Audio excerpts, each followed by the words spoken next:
आज हम lesson number 7 वैद्युत धारा का चुंबकीय प्रभाव इस लेसन को समझेंगे। तो इस लेसन में सबसे पहले हम जानेंगे चुंबकीय क्षेत्र क्या होता है। तो चुंबकीय क्षेत्र, जैसे कोई चुंबक रख दें तो हमने देखा होगा कि जैसे हम कोई चुंबक रख देते हैं और चुंबक के पास यदि कोई लोहे की वस्तु डली है तो वह चुंबक क्या करती है, उस लोहे की वस्तु को अपनी ओर आकर्षित कर लेती है। अब ऐसा तो नहीं है कि जैसे हमने यहाँ कहीं पे चुंबक रख दी और चाहे जितनी दूर लोहे की वस्तु डली उसे वह अपनी ओर खींच ले। तो चुंबक का क्या होता है, उसके चारों ओर एक निश्चित क्षेत्र होता है। उस क्षेत्र में यदि लोहे की वस्तु अगर रखी है तो वह चुंबक उस लोहे की कील को या लोहे की वस्तु को अपनी ओर आकर्षित कर लेगी। तो हम कह सकते हैं कि चुंबक के चारों ओर का वह क्षेत्र जिसमें चुंबकीय प्रभाव का अनुभव किया जा सके। जैसे कोई चुंबक रखी है, उसके चारों ओर उसका एक निश्चित क्षेत्र होगा। उस क्षेत्र में यदि लोहे की कोई कील रखी है, कोई लोहे की वस्तु रखी है, तो उसने क्या कर लिया, लोहे की कील को चुंबक ने आकर्षित कर लिया, यानी उस लोहे की कील पर चुंबकीय प्रभाव का अनुभव हो सका है। तो किसी चुंबक के चारों ओर का वह क्षेत्र जिसमें उसके चुंबकीय प्रभाव का अनुभव किया जा सके चुंबकीय क्षेत्र कहलाता है। या एक डेफिनेशन और हो सकती है, चुंबकीय क्षेत्र सदिश राशि है और इसकी दिशा होती है, और चुंबकीय क्षेत्र की दिशा निकाली जाती है चुंबकीय सुई से। चुंबकीय क्षेत्र जिस दिशा में होता है चुंबकीय सुई उसी दिशा में हो जाती है। यदि कहीं पे चुंबक रखी है तो उस चुंबक का होगा चुंबकीय क्षेत्र। अब उस चुंबकीय क्षेत्र को चुंबकीय सुई प्रदर्शित करेगी किस दिशा में है। जैसे कोई चुंबक रखी है, इस तरह से यहाँ पर कोई एक चुंबक रख दी जाए, इस चुंबक का इसके चारों ओर यहाँ चुंबकीय क्षेत्र है।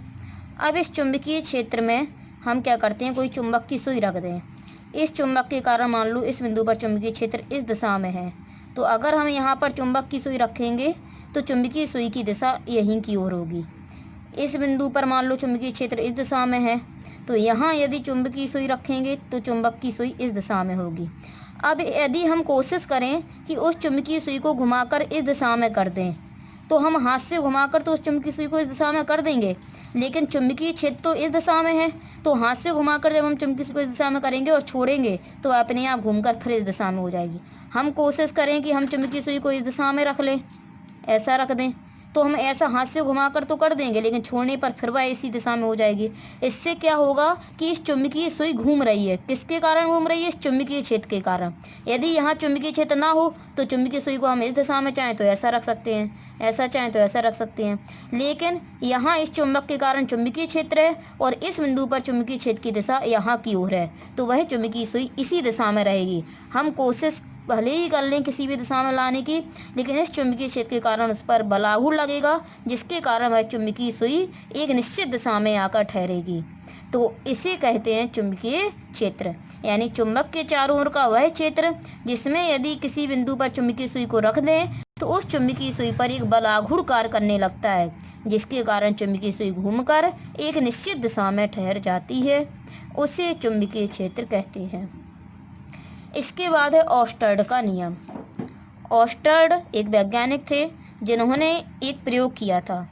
उन्होंने अपने प्रयोग में बताया था कि कोई गतिमान आवेश या वैद्युत धारा के बारे में हमने पीछे पढ़ा है। यदि कहीं आवेश गति करने लगे तो वहाँ धारा बहने लगती है। तो कोई गतिमान आवेश या वैद्युत धारा अपने चारों ओर एक चुंबकीय क्षेत्र उत्पन्न करती है। तो उन्होंने कैसे देखा, जैसे एक कोई सर्किट रखा हुआ था, उस सर्किट में बह रही थी धारा। सर्किट का मतलब एक कोई परपथ, उस परपथ में धारा बह रही थी इस तरह से, और पास में ही रखी थी चुंबकीय सुई।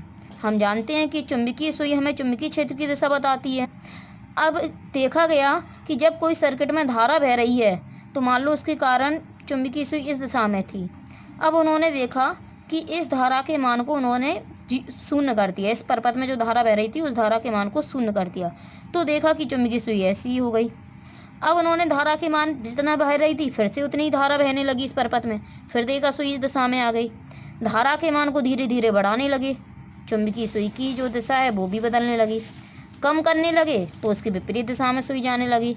तो चुंबकीय सुई की दिशा तो जब ही बदलती है जब चुंबकीय क्षेत्र की दिशा बदले, अर्थात वहाँ पर चुंबकीय क्षेत्र का मान बदलेगा जब भी वहाँ पर चुंबकीय सुई की दिशा बदलेगी। तो देखा गया कि धारा के मान को बढ़ाने या घटाने पर या शून्य करने पर चुंबकीय सुई की दिशा बदल रही है। अर्थात यहाँ से उन्होंने स्पष्ट किया कि कोई परपथ में धारा बहती है या कोई आवेश गति करता है तो उसके चारों ओर चुंबकीय क्षेत्र उत्पन्न होता है। ये था ऑस्टर्ड का नियम कि गतिमान आवेश या वैद्युत धारा अपने चारों ओर एक चुंबकीय क्षेत्र। इसके बाद हम पढ़ेंगे बायो-सैवर्ट का नियम। लेकिन बायो-सैवर्ट के नियम को पढ़ने से पहले हम पढ़ेंगे चुंबकीय क्षेत्र की दिशा ज्ञात करने का नियम, क्योंकि पीछे हम जैसे पढ़ चुके हैं ऑस्टर्ड के नियम में कि कोई गतिमान आवेश या वैद्युत धारा अपने चारों ओर चुंबकीय क्षेत्र उत्पन्न करती है। तो ऐसी कोई तार यदि है, उस तार में धारा बह रही है तो उसके चारों ओर चुंबकीय क्षेत्र उत्पन्न होगा। तो वह चुंबकीय क्षेत्र की दिशा कहाँ की ओर होगी? तो इस चुंबकीय क्षेत्र की दिशा ज्ञात करने के नियम को हम यहाँ पर पढ़ेंगे। चुंबकीय क्षेत्र की दिशा दाएं हाथ की हथेली के नियम से ज्ञात की जाती है। किस तरह से ज्ञात करते हैं? तो यहाँ पर देखो, जैसे कोई एक तार दिया गया है, सीधा तार, इस सीधे तार में धारा बह रही है और इस तार में जो धारा बह रही है इसके कारण चुंबकीय क्षेत्र किस दिशा में उत्पन्न होगा। जैसे हम इस बिंदु पर निकालना चाह रहे हैं कि इस बिंदु पर चुंबकीय क्षेत्र किस दिशा में उत्पन्न होगा, तो इसके लिए दायां हाथ यूज किया जाता है। पूरे दाएं हाथ के पंजे को फैला लिया जाता है और इस प्रकार फैलाया जाता है कि जो हमारा अंगूठा हो वह अंगूठा तार में बहने वाली धारा की दिशा में हो। तो तार में धारा ऊपर की ओर बह रही है तो हमारा अंगूठा कहाँ की ओर हो जाएगा? ऊपर की ओर। अब इस बिंदु पर चुंबकीय क्षेत्र निकालना है तो जो हमारी उंगलियां फैली हैं उन उंगलियों को इस बिंदु की ओर कर देंगे, जहाँ पर हमें चुंबकीय क्षेत्र निकालना होता है उस बिंदु की ओर। हथेली से धक्का घाला जाता है। हथेली से धक्का घालने पर धक्का जिस दिशा में लगेगा चुंबकीय क्षेत्र उसी दिशा में होगा। तो हम देखें हथेली से जब धक्का घालेंगे तो यह धक्का अंदर की ओर घल रहा है, इसलिए चुंबकीय क्षेत्र अंदर की ओर हो जाएगा। यदि चुंबकीय क्षेत्र अंदर की ओर होता है तो उस बिंदु पर क्रॉस लगा के गोला बना दिया जाता है। यदि मान लो इस तार में धारा बह रही है और इसके कारण चुंबकीय क्षेत्र इस बिंदु पर निकालना है तो हम क्या करेंगे? वही कंडीशन रहेगी, अंगूठे को तार में बहने वाली धारा की दिशा में, तो धारा ऊपर की ओर बह रही है इसलिए अंगूठा ऊपर की ओर है। उंगलियों को हमने इस बिंदु की ओर कर लिया, यहाँ निकालना है चुंबकीय क्षेत्र। अब यदि धक्का घालें तो धक्का यहाँ से घलेगा। अब जब धक्का घालेंगे तो वह धक्का कहाँ की ओर घलेगा? ऊपर की ओर, इसलिए चुंबकीय क्षेत्र हो जाएगा ऊपर की ओर। जैसे हम यदि चुंबकीय क्षेत्र ऊपर की ओर होता है तो वहाँ पर डॉट लगा के गोला बना दिया जाता है।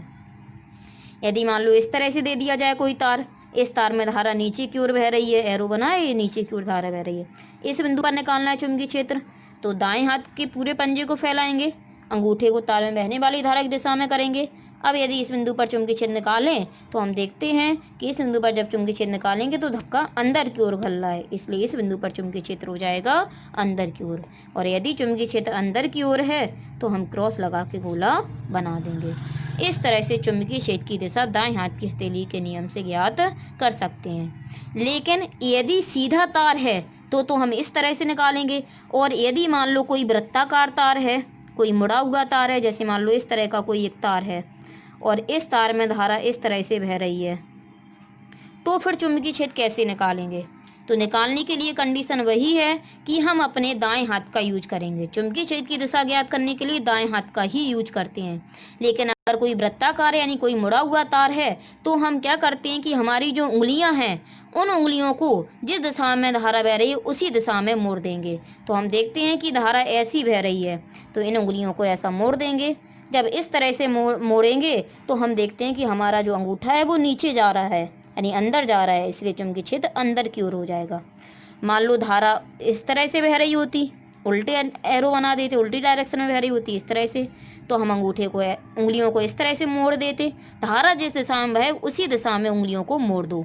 अंगूठा देखते हैं, अब देखो ये अंगूठा हमारा कहाँ जा रहा है? ऊपर की ओर जा रहा है, इसलिए चुंबकीय क्षेत्र हो जाएगा ऊपर की ओर। तो कोई वृत्ताकार यदि तार है तो जिस दिशा में धारा बहे उसी दिशा में उंगलियों को मोड़ दो दाएं हाथ की। अंगूठा जिस दिशा में जाएगा चुंबकीय क्षेत्र उसी दिशा में हो जाएगा। इस तरह से कोई सीधे तार या कोई वृत्ताकार तार में दाएं हाथ के नियम से चुंबकीय क्षेत्र की दिशा ज्ञात की जा सकती है। अब हम पढ़ेंगे इसके बाद बायो-सैवर्ट का नियम।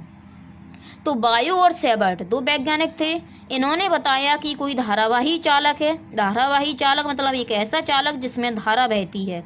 उस धारावाही चालक का यदि कोई छोटा सा खंड ले लें, मान लो dl लंबाई का कोई एक छोटा सा खंड ले लिया उसके किसी बिंदु P पर चुंबकीय क्षेत्र निकालना है तो चुंबकीय क्षेत्र को B से लिखते हैं, लेकिन छोटे से खंड के कारण चुंबकीय क्षेत्र निकालना है तो उसे DB से लिख देंगे। वह किन किन बातों पर निर्भर करता है? तो यहाँ पर कोई एक धारावाही चालक खंड है, इसकी मतलब कोई एक धारावाही चालक है, इसमें धारा I बह रही है, इसका हमने इतना सा खंड लिया है जो DL लंबाई का है। इस DL लंबाई के खंड से R दूरी पर यहाँ पर कोई बिंदु P है। इस बिंदु P पर हमें देखना है चुंबकीय क्षेत्र कितना होगा, या R दूरी पर यहाँ पर कोई बिंदु Q है, इस बिंदु Q और यह खंड से थीटा कोण बना रहा है। तो यदि इस बिंदु पर देखें चुंबकीय क्षेत्र तो धारा ऊपर बह रही है, तो धक्का अंदर खलेगा, तो इस बिंदु पर चुंबकीय क्षेत्र अंदर की ओर हो जाएगा, जिसे क्रॉस लगा के गोले से बना देंगे। और यदि इस बिंदु पर देखें तो धारा तो ऊपर की ओर ही पड़ेगी, तो धक्का ऊपर लगेगा, इसलिए चुंबकीय क्षेत्र ऊपर की ओर हो जाएगा, बना देंगे। तो सबसे पहले जो चुंबकीय क्षेत्र उत्पन्न होता है वह चुंबकीय क्षेत्र चालक में बहने वाली धारा I के अनुक्रमानुपाती होता है। चुंबकीय क्षेत्र DB है, धारा I है, अनुक्रमानुपाती होता है तो प्रोपोर्शनल I। धारावाही चालक के सूक्ष्म खंड की लंबाई DL, जो धारावाही चालक का खंड लिया है उस खंड की लंबाई DL है, उसके भी अनुक्रमानुपाती होता है, यानी DB प्रोपोर्शनल DL। चालक खंड और चालक खंड को उस बिंदु से मिलाने वाली रेखा, तो चालक खंड J है और इस बिंदु पर चुंबकीय क्षेत्र निकालना है, इस बिंदु को मिलाने वाली रेखा ये हो जाएगी। के बीच बना कोण, तो इसके बीच जो कोण बना है वो कितना है थीटा। इसकी ज्या का मतलब क्या लगा दिया जाता है साइन, के अनुक्रमानुपाती होता है, यानी DB प्रोपोर्शनल साइन थीटा। चालक खंड से, जैसे ये चालक खंड है, इस बिंदु पर चुंबकीय क्षेत्र निकालना है तो इस बिंदु तक की दूरी, मतलब जिस बिंदु पर चुंबकीय क्षेत्र निकालना है उस बिंदु तक की दूरी R है, के वर्ग के व्युत्क्रमानुपाती होता है। तो दूरी R है, वर्ग R स्क्वायर, व्युत्क्रमानुपाती है तो 1/1 में करके चारों को एक साथ लिखें तो I DL साइन थीटा ऊपर है जबकि R स्क्वायर नीचे है, तो DB proportional I DL sine theta बटे R स्क्वायर। प्रोपोर्शन हटाने पर कांस्टेंट आ जाता है μ0/4 पाई, कांस्टेंट सबके लिए निश्चित होता है, यहाँ प्रोपोर्शन हटाने पर कांस्टेंट आता है μ0/4 पाई। μ0 निर्वात की चुंबकशीलता है, जबकि μ0 का मान होता है 4 पाई इंटू 10⁻⁷ न्यूटन पर एम्पियर स्क्वायर। तो ये था वायो सेवर्ट का नियम।